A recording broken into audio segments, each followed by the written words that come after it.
যখন নেটওয়ার্ক বন্ধ করে দিয়ে ইন্টারনেট থেকে আমাদেরকে বিচ্ছিন্ন করে দেওয়া হয়, ঠিক সেই সময়টাতে এই অভ্যুত্থানকে গোটা বিশ্বের মানুষের কাছে জ্যান্ত করে রেখেছিলেন যারা আপনার সেই মানুষেরা। গভীর শ্রদ্ধার সঙ্গে স্মরণ করছে আমাদের সেই সব বীর সেনানীদের, যাদের শাহাদাতের মধ্য দিয়ে আমরা এক নতুন বাংলাদেশ পেয়েছি। আমরা আমাদের শহীদ এবং আমাদের আত্মযোদ্ধাদের আমাদের আত্মযোদ্ধাদের জন্য দোয়া করি, আল্লাহ আলামিন তাদের জন্য সর্বোচ্চ কল্যাণ নিশ্চিত করে। বাংলাদেশ একটা অভূতপূর্ব অভ্যুত্থান দেখেছে। এই অভ্যুত্থানে আপনি সিঙ্গেল একক নেতৃত্ব দেখবেন। এই অভ্যুত্থান এমন, বাংলাদেশের নানা প্রান্তের মানুষেরা, সমাজের নানা স্তরের মানুষেরা, তারা সকলে স্বতঃস্ফূর্তভাবে এই অভ্যুত্থানে অংশগ্রহণ করেছে। এবং আপনারা যারা প্রবাসী আছে, যখন বাংলাদেশে এই অভ্যুত্থানকে থামিয়ে দেওয়ার জন্য নীতিনকশা করা হয়, যখন নেটওয়ার্ক বন্ধ করে দিয়ে ইন্টারনেট থেকে আমাদেরকে বিচ্ছিন্ন করে দেওয়া হয়, ঠিক সেই সময়টাতে এই অভ্যুত্থানকে গোটা বিশ্বের মানুষের কাছে জ্যান্ত করে রেখেছিলেন যারা আপনার সেই মানুষেরা।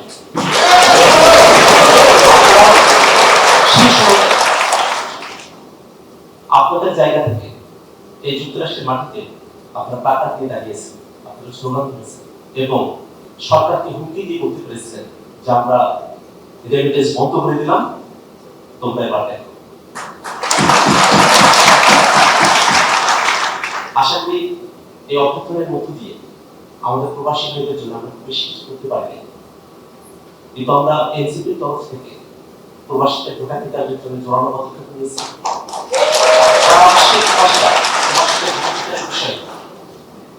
সকলে আপনারা একমত হয়েছেন এবং আপনারা সকলের প্রত্যাশায় আছেন সামনের যে নির্বাচন আপনারা অধিকার প্রয়োগ করতে পারবেন।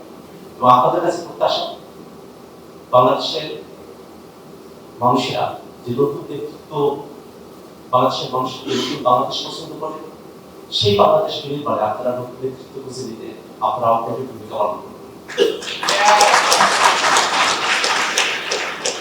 বাংলাদেশে একটা বড় ধরনের পরিবর্তন হয়ে গেছে, একটা প্রচন্ডগত রূপান্তর হয়ে গেছে।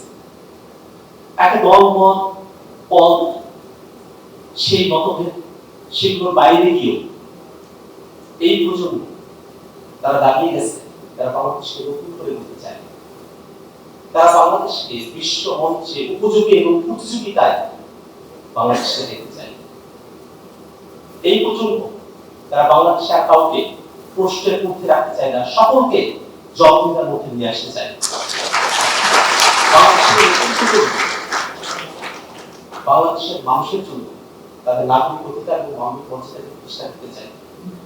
বাংলাদেশের মানুষেরা দীর্ঘ সময় ধরে এই প্রতিষ্ঠানগুলো তৈরি না হওয়াতে যে সেবা বঞ্চিত হয়ে এসেছে, বাংলাদেশের প্রতিষ্ঠানগুলো গড়ে বাংলাদেশের মানুষেরা তাদের নাগরিক সেবাগুলো প্রাপ্ত হবে, সে অধিকারকে তারা নিশ্চিত করতে চায়।